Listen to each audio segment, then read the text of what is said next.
Привет еще раз, мой старый друг. Ты мне снова снился прошлой ночью.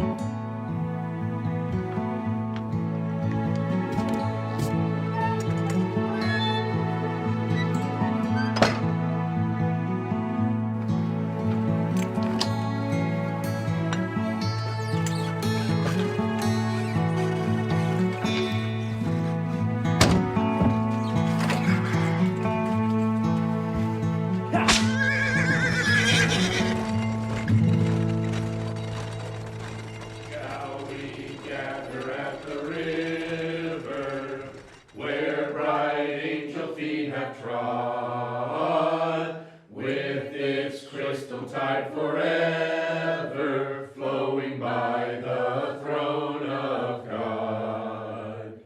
Да, мы соберемся у реки, у прекрасной реки.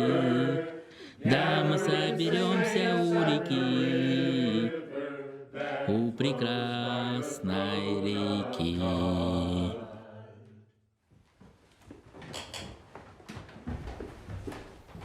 Это было чудесно, друзья.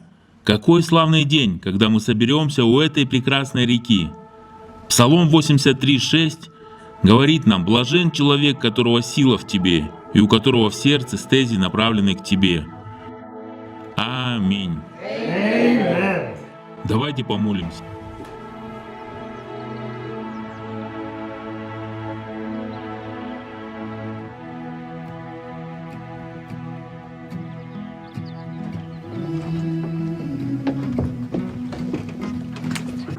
Сестра, благословений вам. Хорошего дня, сестра. Спасибо, пастор. Хорошая проповедь, пастор. Сестра, пусть Бог благословит вас. Спасибо, пастор.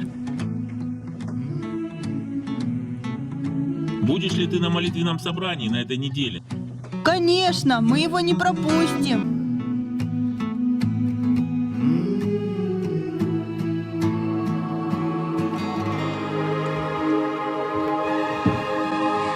О, ты меня напугал. Я не знал, что ты все еще здесь. Я собираюсь прибраться, если ты ничего не планировал. Мог бы ты мне помочь? А что, если я скажу тебе, что вместо того, чтобы нам убираться вместе, ты послушаешь, а я расскажу тебе одну историю, пока убираюсь? Мне снилась эта история в то время, когда я был молодым человеком. Можно сказать, именно там началась моя настоящая жизнь. Так что сядь поудобней, помолись и слушай внимательно мою историю о пилигриме, которую я сейчас тебе расскажу.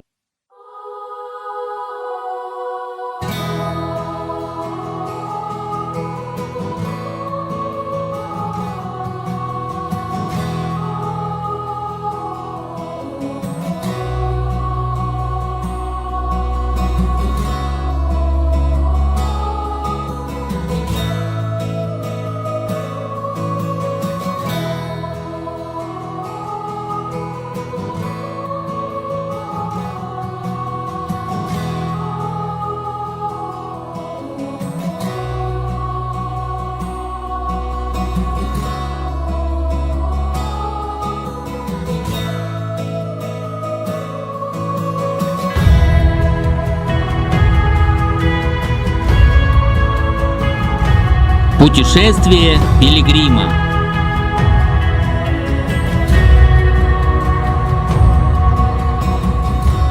Давным-давно, когда я гулял по диким местам, мои ноги сильно устали, и мой шаг замедлился, так что я сел отдохнуть у ручья.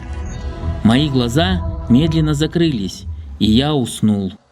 И мне приснился сон, в котором я видел человека с книгой, и каждый раз, когда он открывал ее и читал, он видел, что его одежда была грязной и черной, и на его спине лежала невыносимая ноша.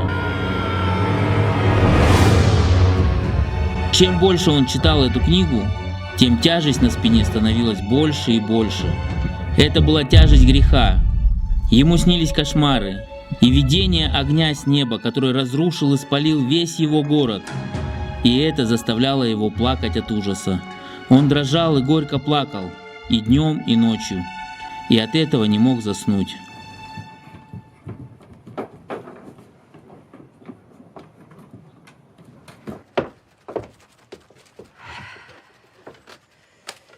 Иди ложись спать и отдыхай. Это поможет тебе успокоить мозг. Я не могу, потому что город будет сожжен пламенем. О, мои детки, о, мои дети, о, моя дорогая жена! Мы должны бежать из города! Папа, ты не можешь верить во все, что ты читаешь. Послушай маму, иди немного поспи. Это то, что тебе нужно сейчас. Действительно, тебе лучше лечь поспать. Поскорее иди поспи. Но я прочитал, что город скоро сгорит в Ты огне. глупый. Ивлун! Не ври, мы здесь в безопасности. О, не будь смешным. Нам здесь нечего бояться. Мы в безопасности, здесь не опасно. Очевидно, что папа просто не думает своей головой.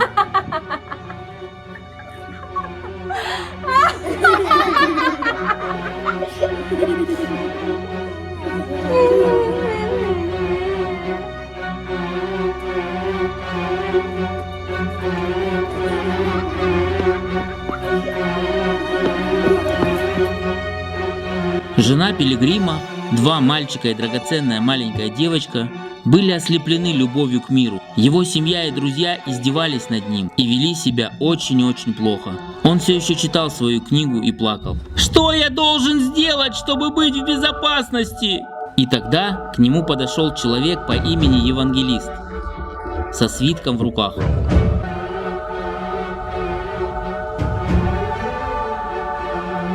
Молодой человек, почему у тебя такие печальные глаза? Я обременен грехом, и мое сердце полно страхов. Вот вам свиток, чтобы спастись от вашего греха и преодолеть все ваши страхи. Беги от будущего гнева. Куда же я должен бежать, чтобы убежать? Беги к узким воротам, по этому прямому пути. И он побежал со всех ног в ту сторону, куда показал евангелист, со своей книгой в руке и тяжелой ношей на спине. Его соседи, дети и даже его жена слышали, как он плакал, кричал, когда бежал.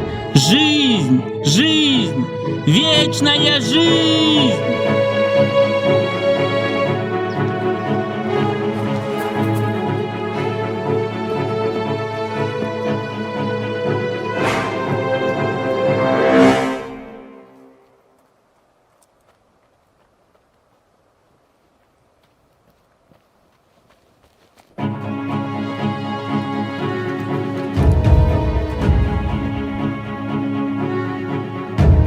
Двое его соседей, упрямые и сговорчивые, побежали за ним и пытались уговорить его вернуться обратно в город погибели. Мисс Упрямая поинтересовалась. Куда вы собрались? Возвращайтесь! Вернитесь с нами в город. Нет, все там обречены. Скоро сойдет огонь с неба. Каким бы я был дураком, если бы променял небесные сокровища на несколько коротких лет мимолетных удовольствий. Кроме того, если я вернусь сейчас, я никогда не смогу получить вечное наследие славы на небесах. Мне нравится, что ты говоришь. Сосед, я пойду с тобой. Вы оба дураки. Я возвращаюсь домой. Итак, мисс Упрямая возвратилась обратно в город одна. Теперь, когда Пилигрим и его сосед сговорчивый шли вместе, они с удовольствием беседовали о небесных вещах. Я очень хочу, чтобы ты рассказал мне побольше обо всех хороших вещах, которые ты знаешь.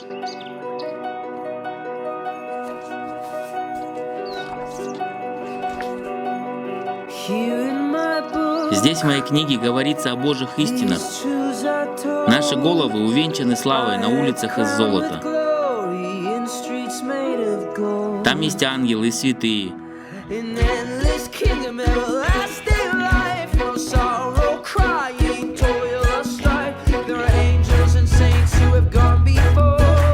Там правит любящий царь Иисус Христос.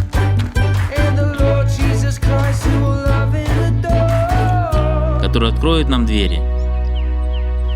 Хорошо. Это все звучит слишком хорошо, чтобы быть правдой. Тем не менее, я продолжу идти с тобой. Нет ничего, чтобы я не отдал за прогулку по золотым улицам вместе, где я буду всегда оставаться молодым и никогда не буду стареть.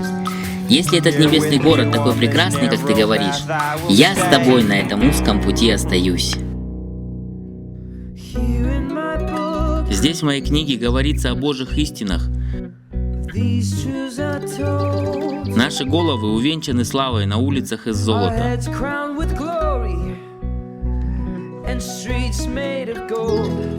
Там есть ангелы и святые.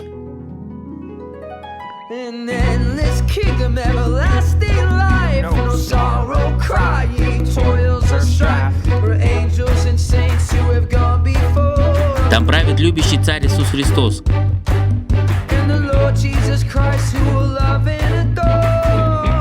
Который откроет нам двери.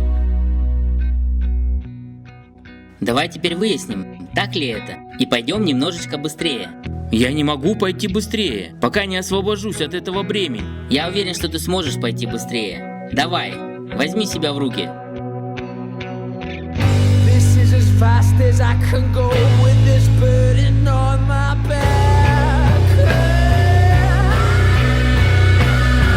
Как же я могу избавиться от моего бремени? Это не очень хорошо. Они расстроились, когда обнаружили, что мост разрушен, и стали искать другой путь. И вышли к темному, дремучему, ужасному болоту, которое решили перейти по скользкому бревну. Это было болото уныния. Там был ужасный запах. Вдруг они оба упали в болото.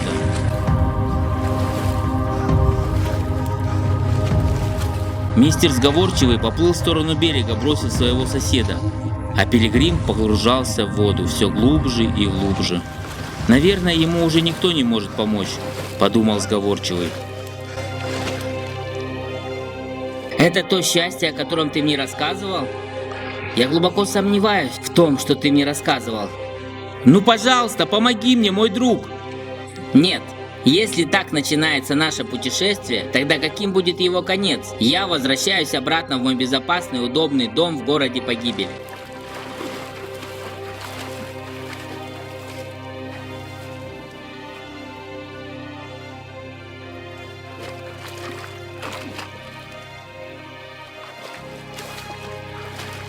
«Бог, помоги мне, пожалуйста! Пошли кого-нибудь мне помочь! Я не могу сам выплыть с этой ношей, и я, наверное, утону!» Наш Пилигрим громко плакал и молился, пока человек по имени Помощь не пришел ему помочь. «Продолжай плавать, дорогой Пилигрим, и протяни руку, чтобы я мог помочь тебе добраться до сухой и безопасной земли!»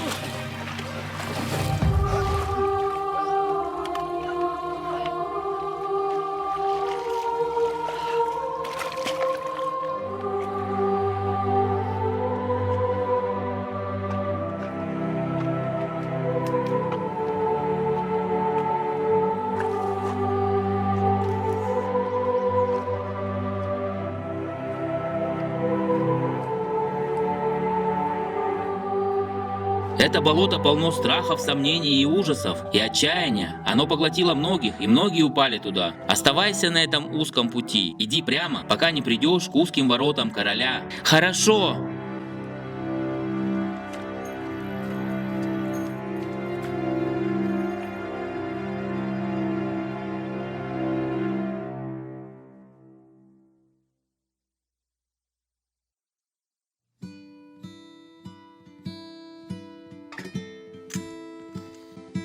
Вырвавшись из болота уныния, Пилигрим вернулся на путь, по которому он был отправлен.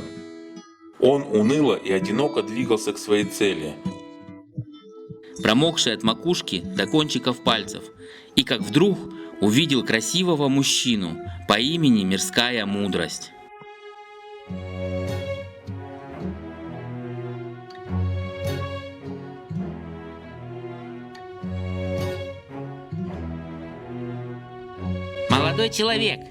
Молодой человек, подождите! Молодой человек!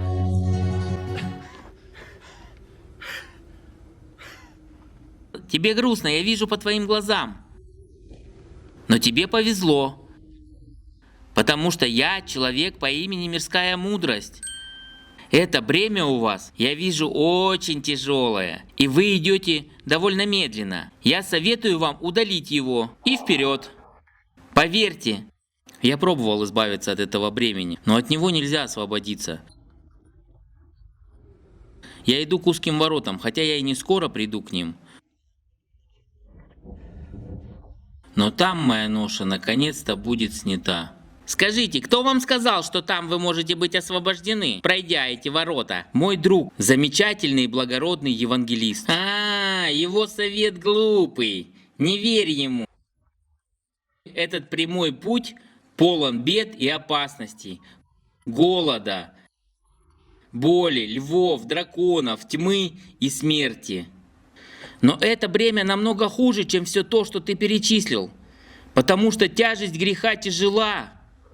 Но если это принесет тебе свободу и облегчение от греха, присядь на минутку и позволь мне сказать тебе, что весь этот путь полон безумцев и глупцов. Но неподалеку от этого пути есть селение, которое называется Благонравие. Там у всех безупречное поведение. Они говорят ласково, всегда хорошо относятся к соседям. Там живет мой старый друг по имени Законность. Он мог бы помочь тебе освободиться от этого бремени. Я уверен, я не сомневаюсь, он избавит тебя от твоей тяжелой ноши. Твоя ноша растает, как кусочек льда, и ты мог бы остаться там навсегда. За разумную стоимость, конечно. Ну, если это все правда, это действительно хорошо звучит. Было бы очень разумно последовать твоему совету. Где живет мистер Законность? Я пойду прямо сейчас. Ты действительно мудрый человек. Давай, сделай, как я сказал. Смотри, он живет прямо на том холме, на самом верху. Иди прямо сейчас, пока не доберешься, и не останавливайся. Иди, иди, иди, иди.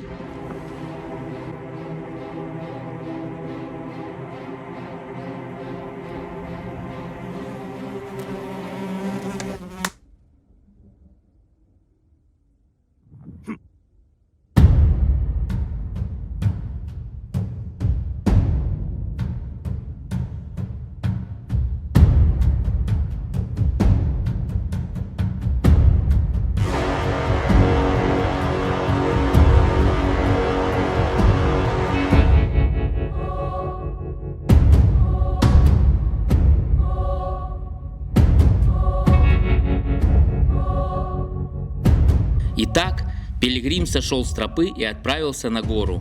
Но около вершины он остановился.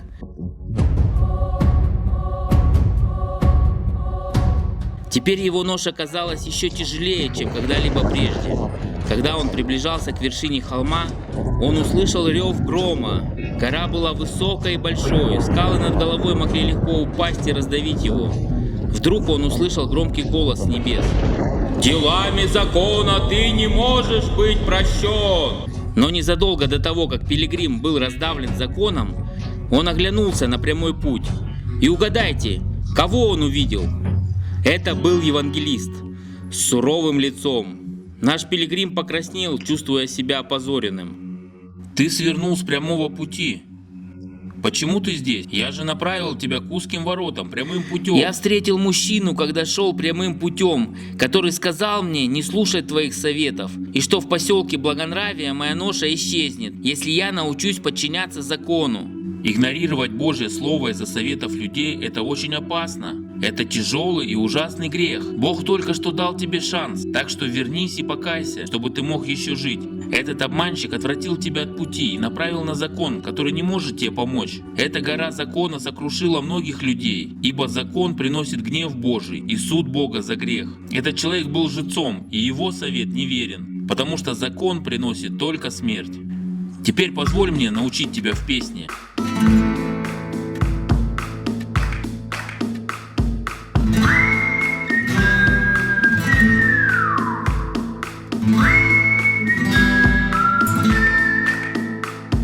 The law of God is holy and teaches us we can never stand before God in our rags and sin unless we are made right with Him. Like a mirror shows a dirty face, the law shows us our need for grace, revealing all our sinful filth, exposing all our crime and guilt.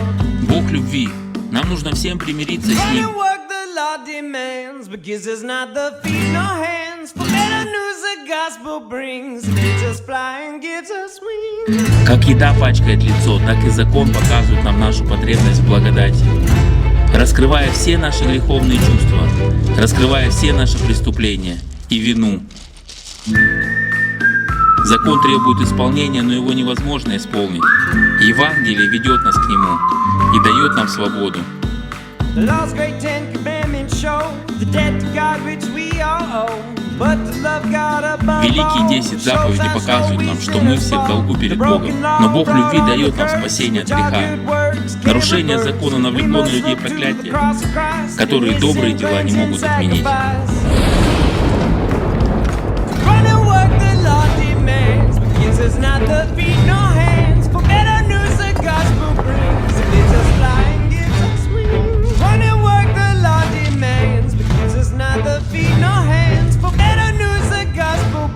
Мы должны смотреть на крест Христа и на Его очищающую жертву.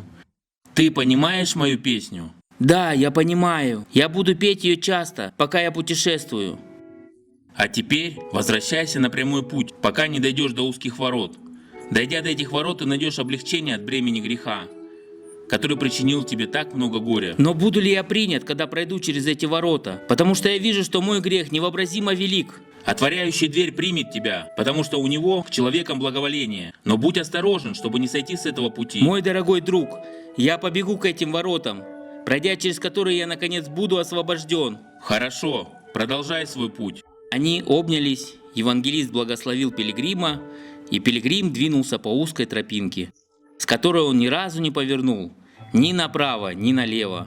Он спешил к воротам, пока они не показались перед ним.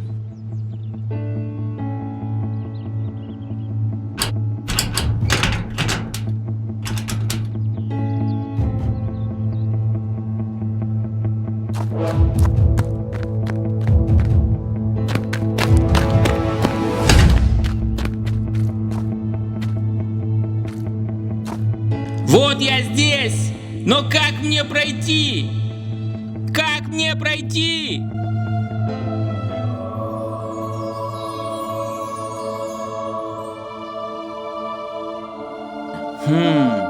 Стучите, и отворят вам.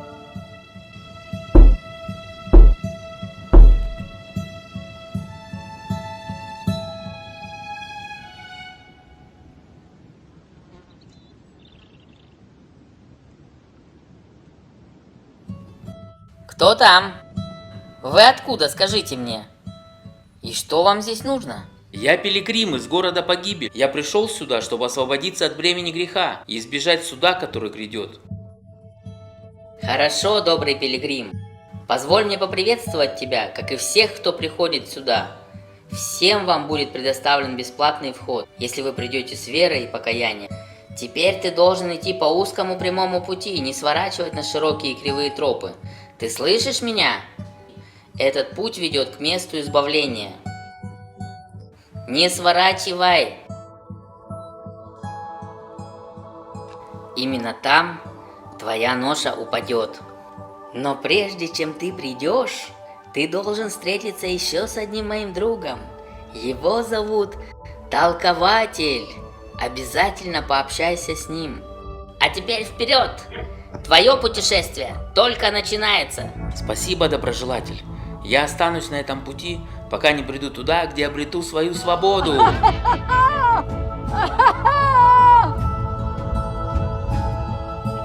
Итак, наш пилигрим поспешил, не теряя ни минуты. Его встретили у ворот, и он уже спешил к дому толкователя, чтобы немного отдохнуть.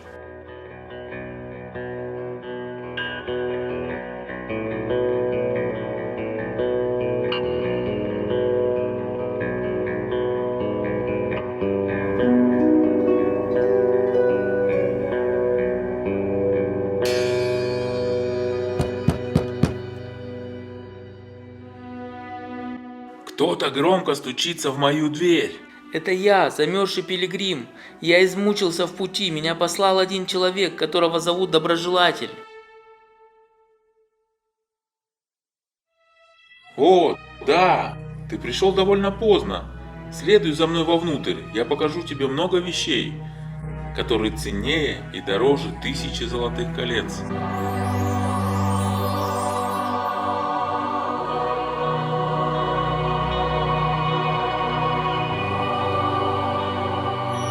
Когда они вошли, толкователь сказал с улыбкой: Посмотри, давай поразмышляем над этой картиной какое-то время.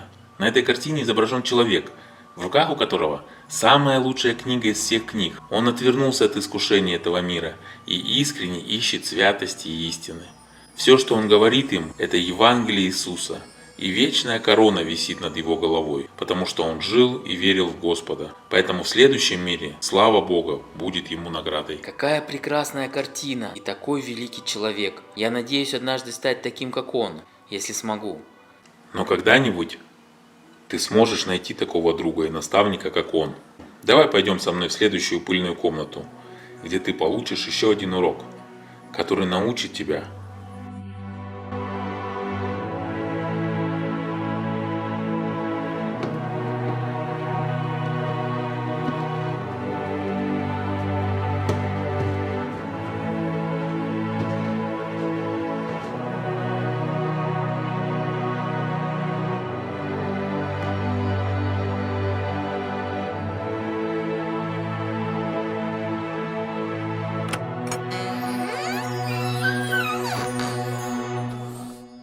Пилигрим взглянул и увидел старого человека, который изо всех сил пытался вымести пыль из комнаты в совок.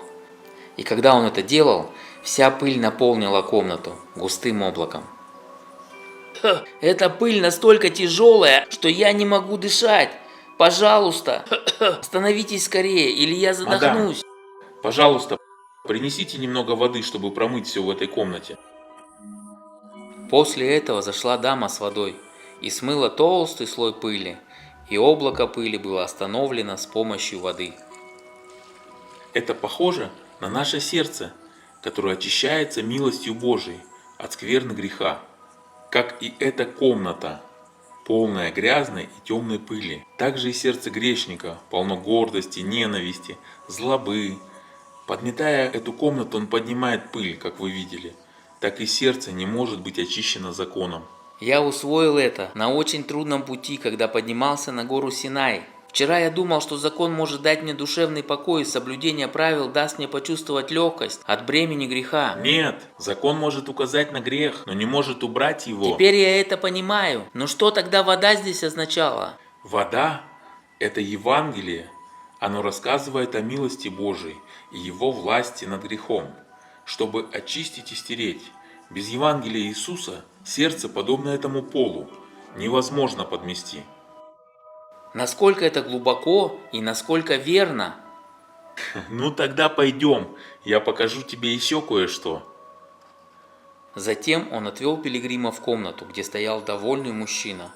У него были грязные руки, над ним стоял светлый ангел с короной, но человек не смотрел на него, он мог только смотреть вниз. Я дам тебе эту корону славы из золота в обмен на твои старые грабли. Но человек ничего не ответил и продолжал грести соломенные палки и другую гадость. Я думаю, что я понял, что этот человек, как и большинство других, заботится только об этом мире. Из-за своих удовольствий и греха он не думает ни о чем, кроме этого мира. Его сердце забито камнями, и там нету свободного места для Христа. Он доволен своей жизнью и может смотреть только вниз, на свои палки, как и большинство людей в мире, которые так любят думать не о небесной славе Бога, а о земных делах и заботах. О Господи, избавь меня от такого мышления. Пилигрим, подойди, я покажу тебе еще одну комнату, после чего ты отправишься в свой дальнейший путь.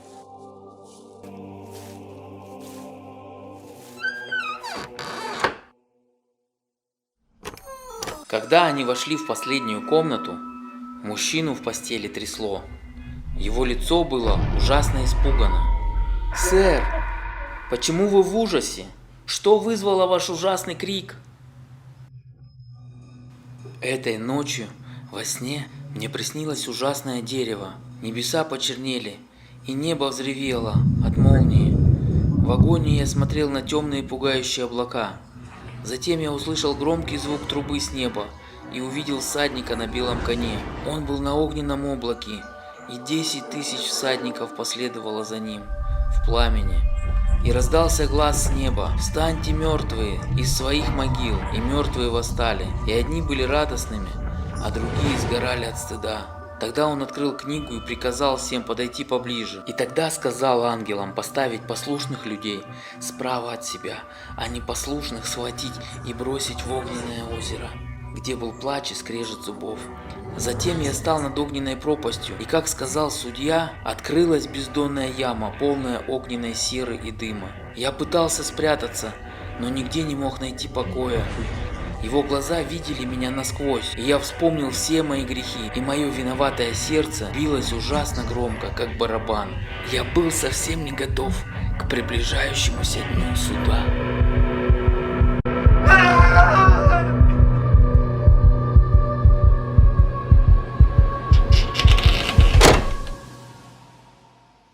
Я чувствую себя этим человеком, и мне тоже снился этот же сон. Это заставило меня, как и его, дрожать и кричать. Знаешь, раскаиваясь и доверяя Иисусу, ты будешь готов встать перед Ним.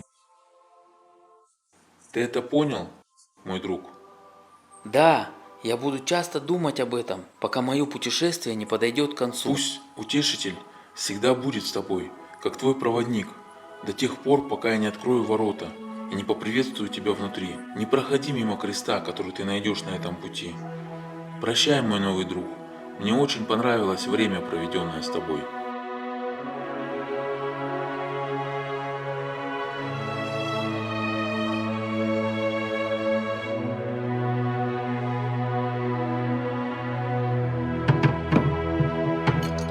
Теперь я видел во сне, как пилигрим ушел и вернулся на тот путь, с которого он начал.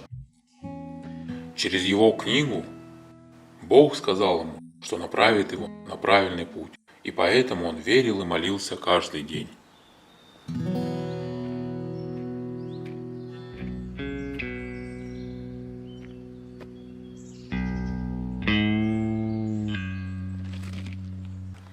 Здесь развилка на дороге. Отец, пожалуйста, покажи мне правильную дорогу. Он читал Слово Божие. Хотел узнать истину, как вдруг услышал голос незнакомца. Его имя было Атеист. И он думал, что он все знает. Ты так далеко от города. Куда ты идешь?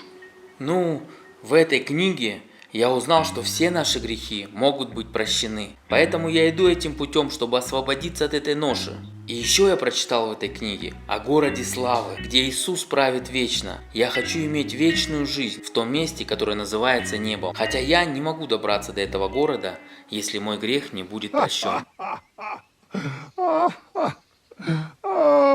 Почему вы смеетесь?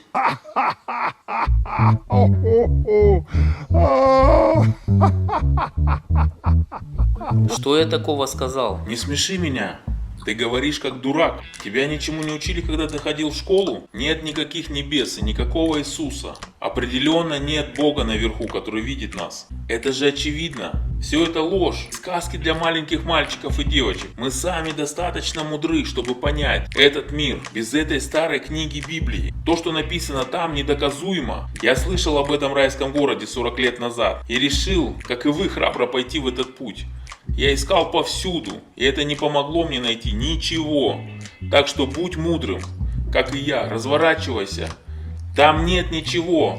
Я не нашел тогда ни Бога, ни города, пока я путешествовал по этому пути, которым я прошел до этого узкого места. Поэтому разворачивайся назад. Там нет ничего, кроме грязи.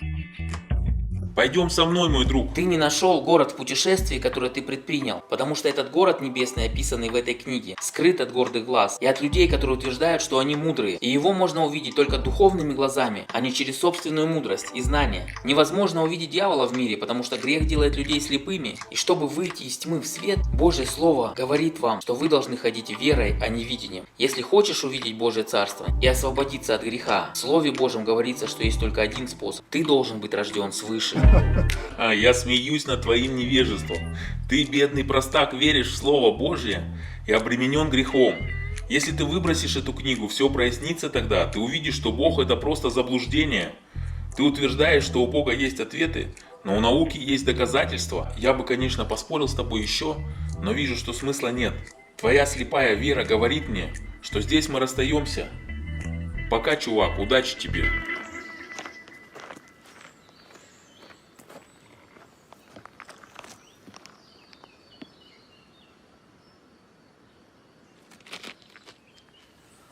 Остерегайтесь лживого свидетеля, который лжет. Он глуп и слеп, хотя и утверждает, что мудрый.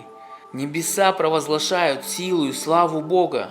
Эта книга богодухновенная, и в ней рассказывается история его спасения. Но сказал глупец в глубине сердца своего, что нет Бога, и путь разрушения, по которому он идет, широк. Я должен продолжить идти, и хотя этот человек издевался, смеялся надо мной, это не помешает мне войти в небесную славу и пройти этот узкий путь.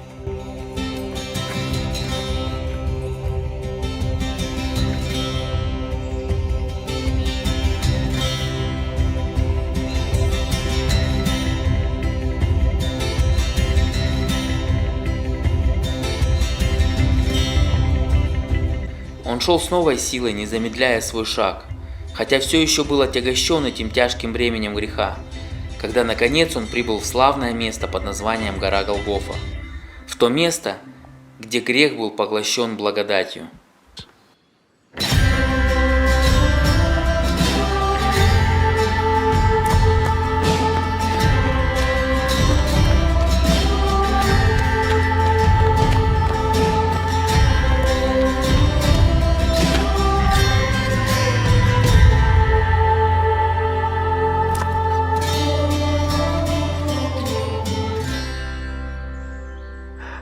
Спаси меня, Иисус!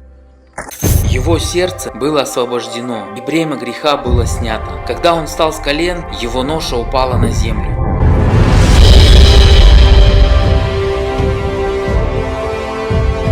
И скатилась с холма в бездонную глушь. Пилигрим заплакал от радости и начал петь песнь хвалы.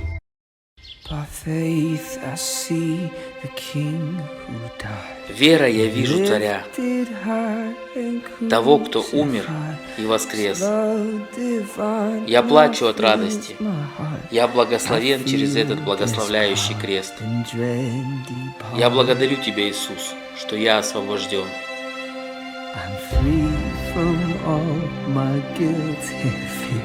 My eyes now full with joyful tears must hear the burden fall from my back. Must hear the strings set bounded to me crack. Oh, blessed here. Вера, я вижу царя, того, кто умер и воскрес. Я плачу от радости. Я благословен через этот благословляющий крест. Я благодарю Тебя, Иисус, что я освобожден.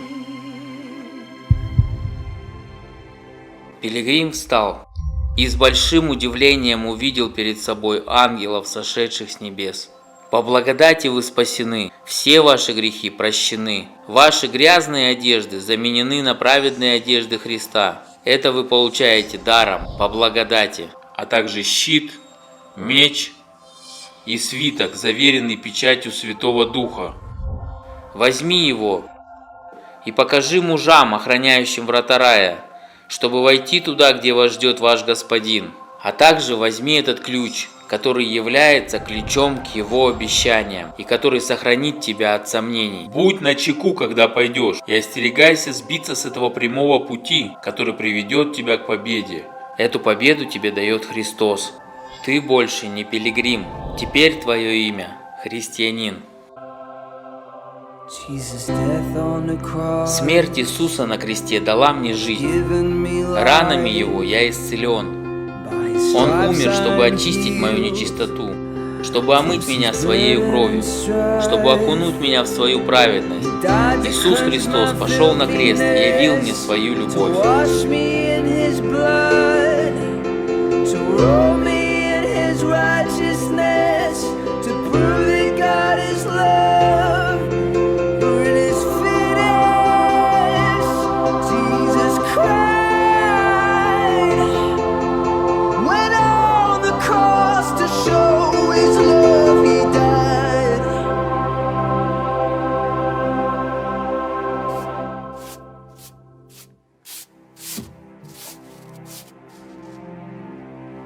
Я видел во сне, как христианин следовал своим путем. Освободившись от бремени, добрый пилигрим шел вперед. У него был запечатанный свиток под названием «Уверенность», а также новая одежда, меч и щит.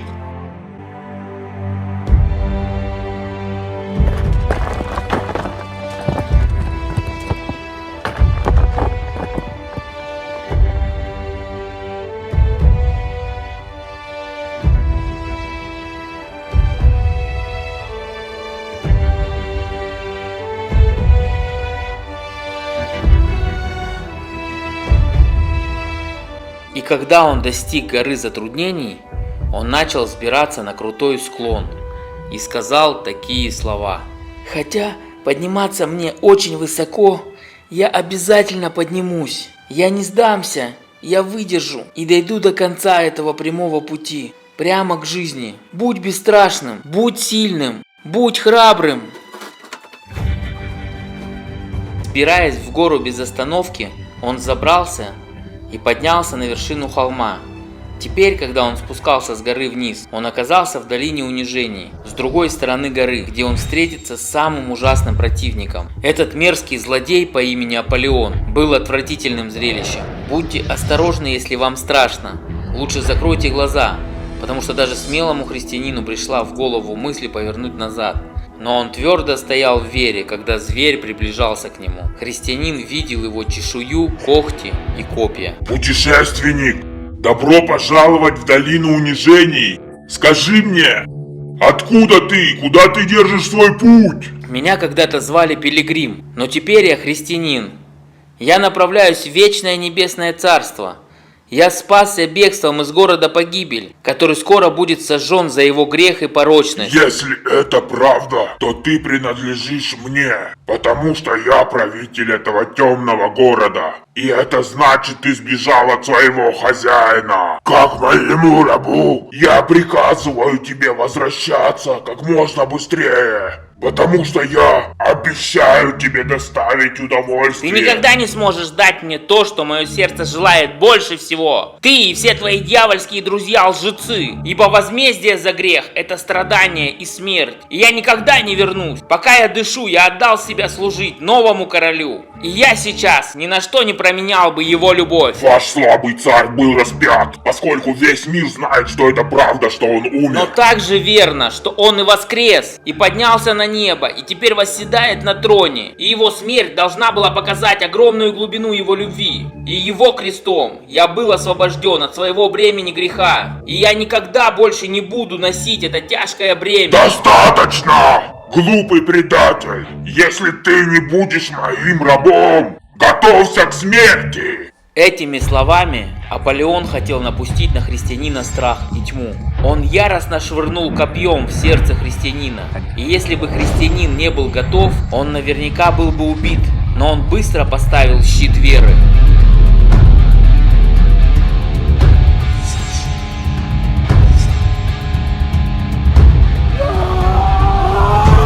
С лязгом и грохотом оружия эта битва была очень трудной и ожесточенной, и каждая стрела или копье были нацелены в сердце христианина. Он был почти убит этим чудовищем, но когда Аполеон подошел, чтобы нанести последний удар, христианин громко закричал: «Помоги мне, Господь!» Затем он быстро схватил меч. Тебе конец, христианин. Зря радуешься, враг, ибо если я упаду, то снова поднимусь. Я больше, чем победитель, через того, кто любит меня. После этого Аполеон упал на землю, полностью побежденный, а христианин, раненый и уставший, отступил от этого места.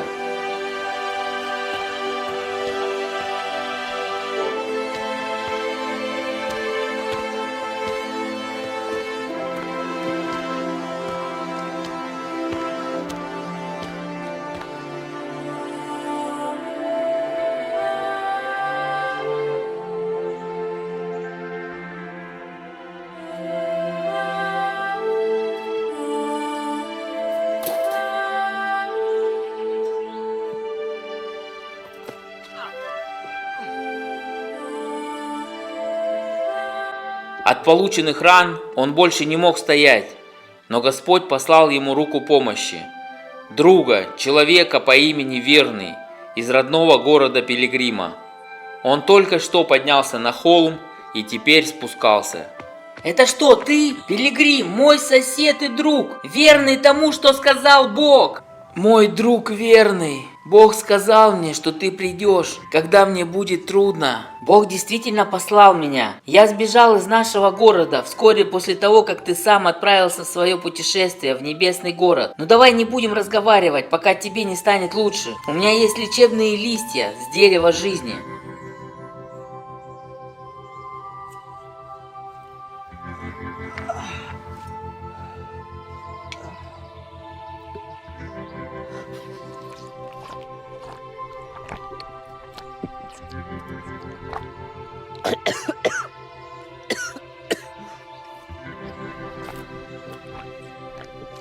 Когда он приложил листья с этого дерева к ранам на ноге христианина и на его бок, он снова встал и почувствовал себя хорошо.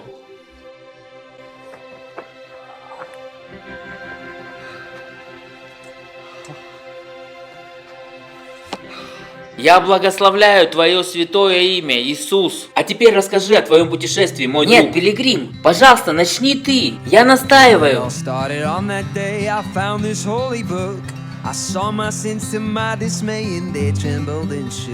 Все началось в тот день, когда я нашел эту священную книгу. Я увидел свои грехи. К моему ужасу я дрожал, и меня трясло. С ужасными страхами и с большими слезами каждый день я плакал. Я нарушил закон Господа Бога и знал, что умру. Бог судья пошлет огонь с неба, и я думал, как мне спастись.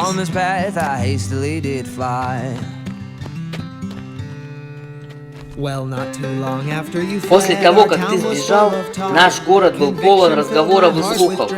Вскоре я отправился к тебе домой и взял ту книгу, из которой ты научился, из которой я узнал, что это правда, что наш город будет сожжен.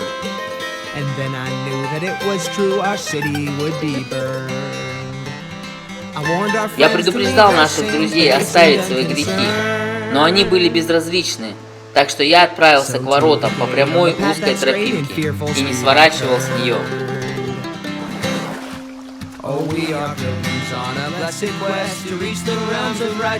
Чтобы достичь царства праведности, нужно следовать за Иисусом Христом.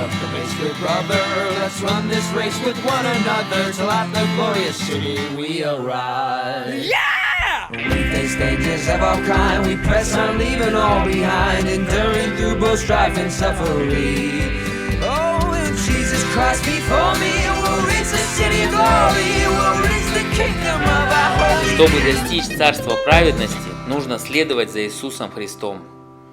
Христианин и верный шли вместе, ободряя друг друга в песнях. Как вдруг случайно увидели на обочине дороги знакомое лицо, и их лица осветились от того, что они увидели своего друга. Я не могу поверить своим глазам. Смотри, это евангелист. Вау! Да это какое-то благословение! Какой чудесный сюрприз! Евангелист, мой друг. Как приятно видеть тебя! Мы должны рассказать тебе обо всем, что мы пережили. Мы, пилигримы, идем в благословенном поиске небесного царства. Нет, подождите, не надо, мои драгоценные друзья. Нет нужды слушать эту чудесную песню. Конечно же, мне доставляет радость, когда я слышу ее. Вы оба терпите и проявляете упорство, и знайте, что вы оба молодцы. Но послушайте внимательно, что я вам скажу. Это не займет много времени. Вас ждут искушения, испытания и борьба, с которыми вы столкнетесь в городе сразу за этим местом. Расскажи, пожалуйста, подробнее. Какие опасности нас ожидают? В городе под названием Суета находятся ловушки, и их блеск притягивает глаз. Но не падайте в обморок и не поддавайтесь старым соблазнам греха. Помните, что у вас на голове будет корона, но сначала вы должны пройти через ярмарку тщеславия, которая находится в этом городе. Положитесь на Иисуса Христа и не следуйте за этой лживой мирской похотью. Не влюбляйтесь, но сосредоточьте свое сердце, разум и душу на том, кто есть выше всяких развлечений. Это самая большая ловушка, ярмарка тщеславия. Предупреждаю вас, братья, остерегайтесь и не забывайте о доспехах Бога. Вы оба должны носить их, И не отчаиваться, и ничего не бояться, но оставайтесь в молитве, пока вы там, и знайте, что в небесной славе есть то, с чем эта ярмарка тщеславия даже близко сравниться не может. Мы благодарим вас за это предупреждение. Мы уделим ему большое внимание. А теперь идите, дорогие пилигримы, идите вашим путем. Я обязательно помолюсь, чтобы Бог был с вами и держал вас подальше от греха на ярмарке тщеславия.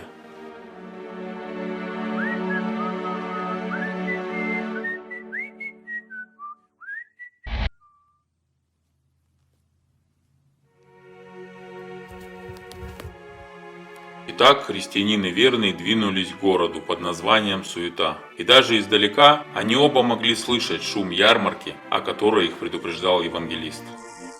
Узкая тропа вела их направо, по этому маршруту среди деревьев притаилась женщина из этого города, которая выглядела как клоун.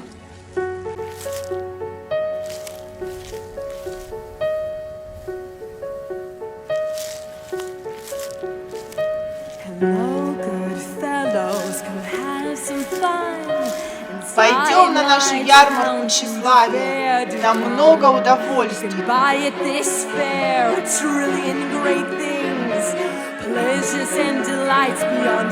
Удовольствие, удовольствие за пределами ваших самых безумных фантазий.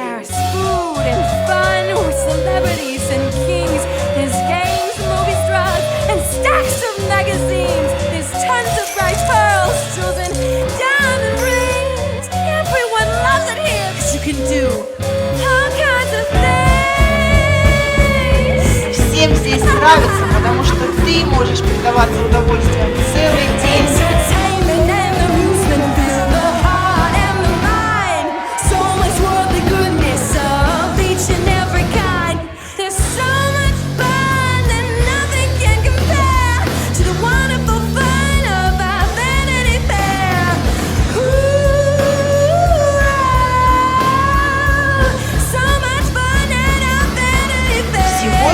Очень много. Приходи скорее на нашу ярмарку тщеславия.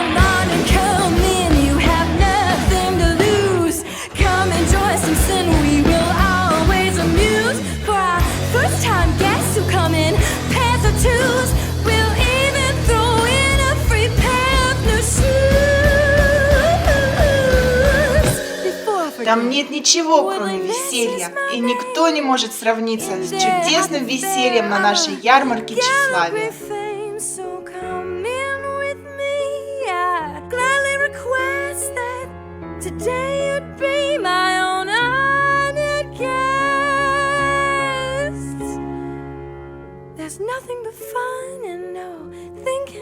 Там нет ничего, кроме веселья, и никто не может сравниться с чудесным весельем на нашей ярмарке тщеславия. Мы не пойдем на вашу ярмарку, мы вежливо откажемся. Нам не нужна ваша еда или модная обувь.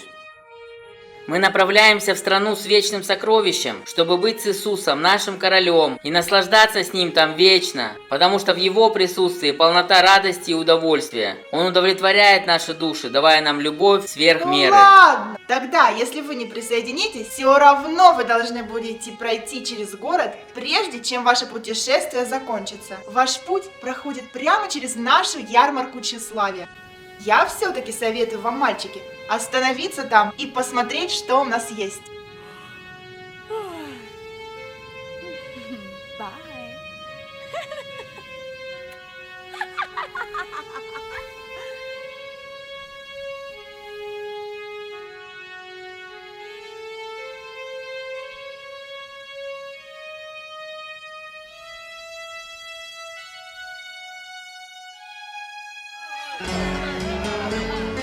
И они продолжили свое путешествие через ярмарку тщеславия. Продавцы, которые видели этих двоих, зазывали их, чтобы они пришли и купили что-нибудь у них. Но они даже не слушали и даже не смотрели в их сторону. Молодой человек по имени Кража сказал: «Я предлагаю вам пойти и купить товары в моем киоске». Мы покупаем только правду, но сокровища этого мира пройдут и не будут длиться долго. Эти удовольствия так же недолговечны, как и ваша жизнь.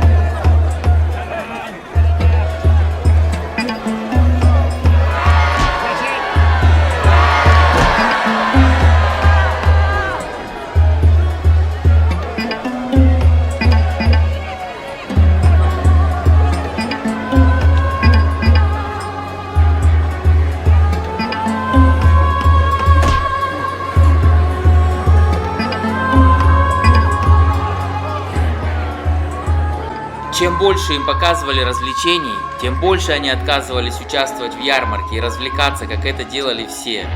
Все горожане были в ярости. Что это такое? Что я слышу об этих двух? Маленькие человечки, которые презирают мой город и ярмарку, на которой мы находимся. Схватить их!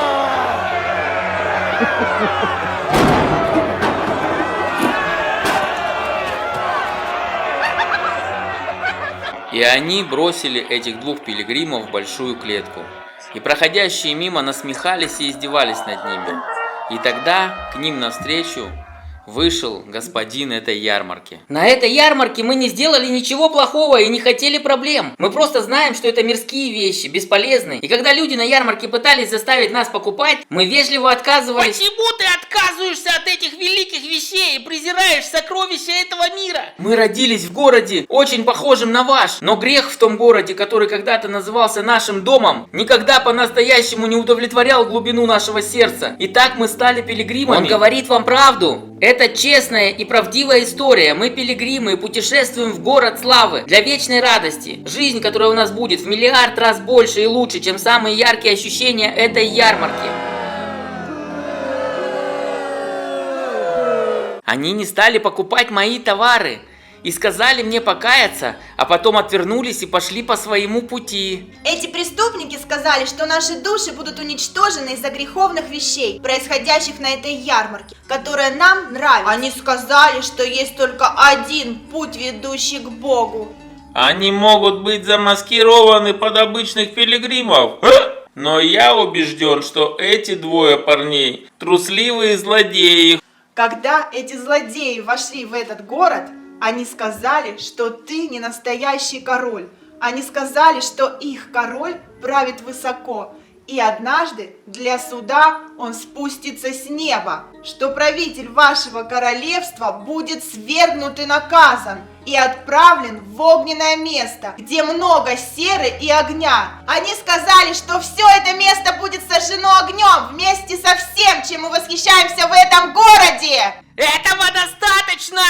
Не говори больше ни слова, эти ребята будут наказаны. Вы можете не сомневаться, они варварски, заколдованы и зверски обольщены. Лживый обман, презренная ложь, они лживые мошенники. Фальсификация, вводящая в заблуждение, неправда и клеветническая информация. Эти лживые, ненадежные, неразумные негодяи будут брошены в самую темную темницу сомнений с большим замком. Что вы скажете, мои люди? И если они не будут развлекаться на моей ярмарке, тогда я предам их моему другу Великану, который живет в долине отчаяния. И вам там никто не поможет. Когда звук шагов Великана приблизился, это наполнило двух пилигримов ужасом и страхом. И когда он приблизился к ним, они склонили головы и начали молиться.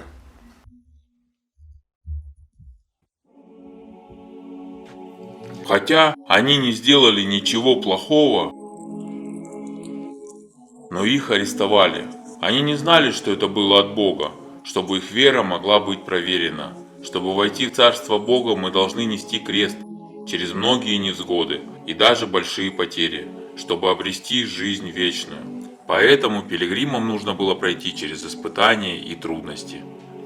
Великан схватил их и бросил в отвратительный вонючий мешок и потащил их в свои темные подземелья, перекинув через спину. Замок сомнений – это то место, где заключенные были заперты. И там, в этой темнице, они сидели в полном отчаянии. 3 дня мы здесь заперты, в темноте без света и солнца, ни лучика света отсюда. Мы никогда не ускользнем, нас никогда не выпустят. Неудивительно, что это называют замком сомнений. Это невыносимая тюрьма. Я действительно не уверен, как мне найти силы, чтобы здесь вытерпеть. Я чувствую, что сдаюсь.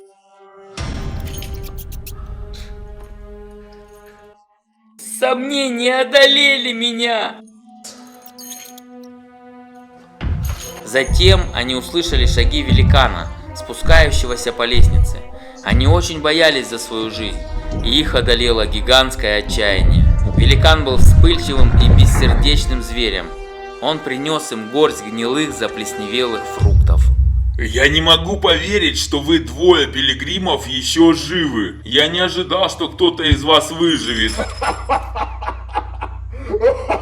В этой темнице холодно, а цепи очень крепкие. Такие крепкие, что вы больше никогда не увидите солнца. Поэтому отбросьте всякую надежду на побег отсюда. Ваше отчаяние к завтрашнему дню будет намного больше. Оставьте веру в этого своего Бога, потому что Он никогда не сможет открыть двери этой темницы. Я не оставлю вас в покое. Вы будете стонать, пока не откажетесь от своей веры. Я пойду домой, но скоро вернусь, когда проголодаюсь. Я буду жевать вас, хрустеть, и вы будете моей закуской на обед. И с этой угрозой великан по имени Отчаяние оставил обоих друзей в темнице и поднялся по лестнице наверх. Что нам делать? У нас не получится сбежать. Мы никогда не увидим ворота небесного золотого города. Мы можем просто дожидаться нашей смерти, пока не наступит завтра, если мы не умрем от разбитых сердец, полных печали. Этот великан жестокий. Мы обязательно умрем здесь, если сверхъестественная помощь не явится нам чудесным образом. Where is God? Has He heard all the prayers that we've prayed? Где же Бог? For His help, and if so, why Раньше Он is слышал He все мои still молитвы, когда я delayed? молился Ему о помощи. Here we are, all chained up from our ankles Если Он to слышит, то wrists. почему Он медлит? Здесь мы скованы цепями, от лодыжек до I'm запястий. beginning to doubt if God even exists. Я начинаю сомневаться, существует ли Бог вообще. Things are dark, things are dim, and this dungeon is В этом grim. подземелье так темно. But the Lord is our light, keep your eyes upon Him. Господи наш, освети нас светом Своим. Oh, my friend faithful, don't let your faith be shaken. О, мой верный друг, не позволяй своей вере пошатнуться. At the cross our Savior felt God forsaken. На кресте наш Спаситель чувствовал себя покинутым. Right now in our doubts there are Сейчас в trials наших and сомнениях tests. есть испытания, через которые Бог проведет и благословит нас. But through this God works out His plans for our blessing. Так что не сомневайся, не хмурься. Господь обязательно нам поможет. Хотя мы не знаем, как Он это сделает, но Иисус освободит нас. Мы в цепях, и нам больно, и наши сомнения доводят нас до отчаяния. Но нам надо довериться Царю царей, который идет прямо и следит за своими путями. Ты прав, христианин, я не сомневаюсь. Я не буду хмуриться, я не буду дуться. Господин обязательно поможет нам. Хотя мы не видим, как Он это сделает, но Иисус освободит нас.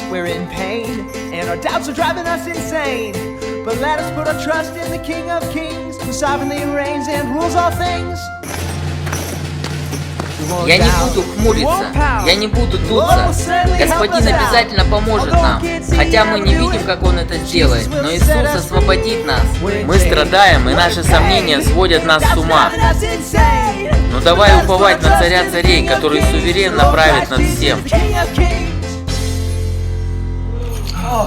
О, брат мой, мое сердце наполнено надеждой и радостью. Я чувствую себя отдохнувшим и полным сил. Я с облегчением понимаю, что все обещания Бога верны.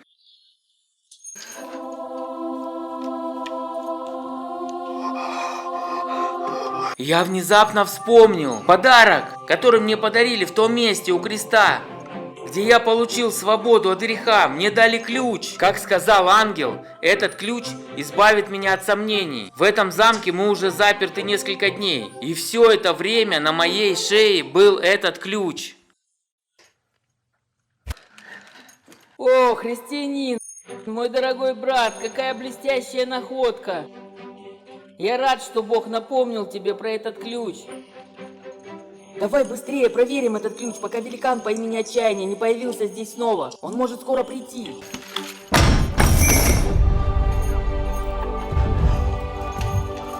Давай, открывай двери, быстрее бежим отсюда.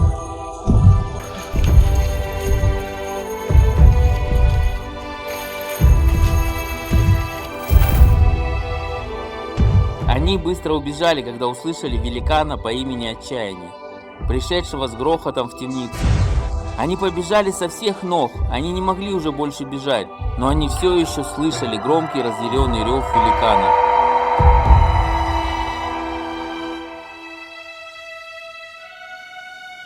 Но пилигримы больше не боялись.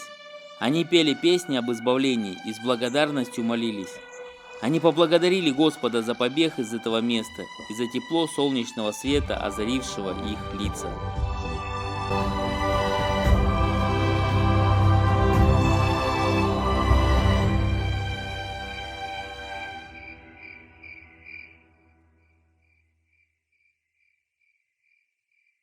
Итак, наши пилигримы пришли к восхитительным горам, где они ели с деревьев и пили из фонтанов, и их души были обновлены. Теперь пилигримы продолжали свой путь. С радостью они считали, что никакие испытания или боль не могут уничтожить их веру. Их лица светились от радости. Они шли быстро, но решили идти еще быстрее. Так они продолжали свой путь еще некоторое время. И по мере того, как они путешествовали, их вера и их надежда становились намного сильнее. Они разговаривали о небесном городе, читали Библию и молились. Таким образом, они росли в благодати и познании Бога каждый день. Они соблюдали Его заповеди и ходили в Его свете. Его заповеди не были обременительными, но они восхищались ими. Они любили жить для своего небесного царя. Они хвалили Его, поклонялись Ему и часто пели. Они стали старше и мудрее на этом узком пути, пока путь не кончился у подножия холма. Они смотрели туда в тишине, и их сердца остановились. Ни одно зрелище никогда не приводило их в такой восторг, потому что они видели небесный город поблизости, и их сердца переполнились радостью. И они начали плакать от счастья. Затем они увидели сквозь слезы, заливающие их глаза, двух сияющих ангелов. Вы должны пройти через темную воду. Извините, что я вас прошу об этом, потому что даже Господь Иисус должен был пройти этот путь. Разве для нас нет другого способа переправиться через эту реку? Может быть, есть мост или лодка, чтобы наши жизни не были потеряны? Ничто из этого не может пересечь эту реку. Но не расстраивайся. Ты ничего не принес в этот мир, поэтому ничего не можешь вынести из него. Вы должны войти в эти воды, где вы начнете задыхаться, потому что эта холодная река называется темной рекой смерти. Иисус сказал, что всякий, кто хочет спасти свою жизнь, потеряет ее. Он сам умер на кресте и воскрес и жив вовеки, чтобы каждый, кто верит в Его имя, когда умрет, воскреснет для новой жизни. Так что помни Божьего Сына, когда ты будешь проходить через холодную темную воду.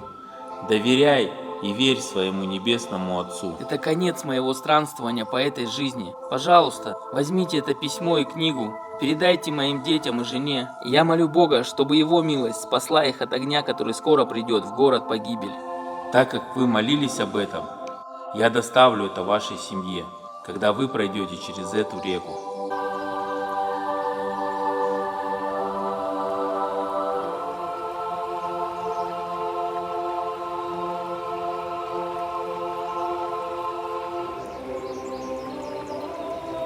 Эта река напугала бы меня, если бы я был один. Но я знаю, что Бог со мной здесь, чтобы провести меня домой. И поэтому я знаю, что скоро увижу своего Бога и Царя. Смерть потеряла свою силу. Моя жизнь подходит к концу, и смерть приближается. Но я принадлежу Иисусу, и мне нечего бояться. «Молодец, добрый и верный слуга», — скажет он мне на ухо. Мы хорошо сражались на нашем пути, и наше вечное путешествие только началось.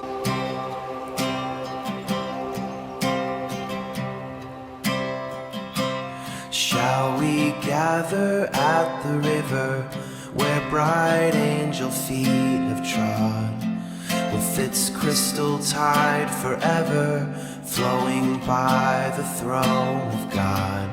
On the margin of the river, washing up its silver spray, we will talk and worship ever, all the happy golden day. Yes, we'll gather at the river, gather at the river, we will gather at the river, by the throne of God. Ere we reach the shining river, we'll lay every burden down. Grace our spirits will deliver, and provide a robe and crown. At the smiling of the river, mirror of the Savior's face, saints whom death will never sever, lift their songs of saving grace. Yes, we'll gather at the river, gather at the river, we will gather at the river, by the throne of God. Yes, we'll gather at the river, gather at the river, we will gather at the river, by the throne of God. Soon we'll reach the silver river, soon our pilgrimage will cease, soon our happy songs will quiver with the melody of peace. Итак, я проснулся и увидел, что все это был сон. Но я задавался вопросом, что это все означало? Правда ли, что мир сгорит в огне? Мне просто нужно было знать это. Поэтому я пошел спросить это в старой церкви, которую я нашел поблизости. Я увидел там знакомую книгу, и точно так же, как пилигрим, я открыл ее, смотря и читая слова, записанные в ней, которые говорили мне об опасности греха. И я, как грешник, осознал большую опасность. Я был как пилигрим с тяжелым бременем и мог чувствовать его, потому что я знал гнев Бога, и его суд был реальным. Я плакал над своими грехами, и мои глаза были мокрыми от слез. Тогда я прочитал о кресте, где Иисус пролил свою кровь. Поэтому я преклонил колени и покаялся в своих грехах. Я молился, чтобы Бог услышал молитву моего сердца. Это был день моей мечты, когда я был спасен и стал христианином. Я часто думаю о том, что я узнал обо всем, что я видел. Я узнал, что когда мы находимся в болоте уныния, нужно молиться. И Бог, который слышит наши молитвы, пошлет нам помощь. Я узнал, что некоторые, кто кажется нам мудрым, на самом деле дураки, и что мы не можем спастись, живя по закону. Я узнал, что есть только одно место, которое снимает бремя грехов – на кресте Иисуса, где Он прощает грешников, которые приходят к Нему и молятся. Я узнал, что когда сатана атакует, нужно призывать имя Господа, взять щит веры и меч Слова Божьего. Я узнал, что все мирские сокровища не могут сравниться со славой и радостью небес и вечным удовольствием. Я узнал, что следовать за Иисусом может быть трудно и больно, но оно того стоит. Я научился доверять обещаниям Бога, когда был заперт и находился в отчаянии, потому что Он знает, что я чувствую, и слышит мою молитву.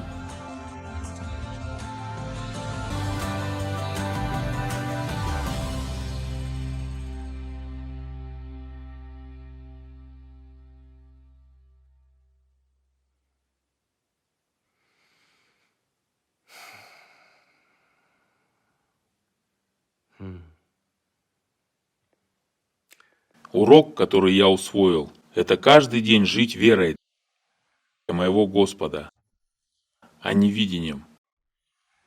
Библия говорит, что Иисус пришел умереть за наши грехи. Его похоронили, но через 3 дня Он воскрес. Он любит каждого из вас, поэтому Он умер вместо вас, чтобы вы могли жить вечно с Ним, лицом к лицу. Если вы верите, что Иисус умер за ваш грех, и имеет силу вас спасти, тогда сегодня верьте в Евангелие, доверяйте Иисусу и будьте храбрыми. Пусть сегодня будет день, когда вы начнете свою собственную историю, как пилигрим начнете свое путешествие в небесный город славы.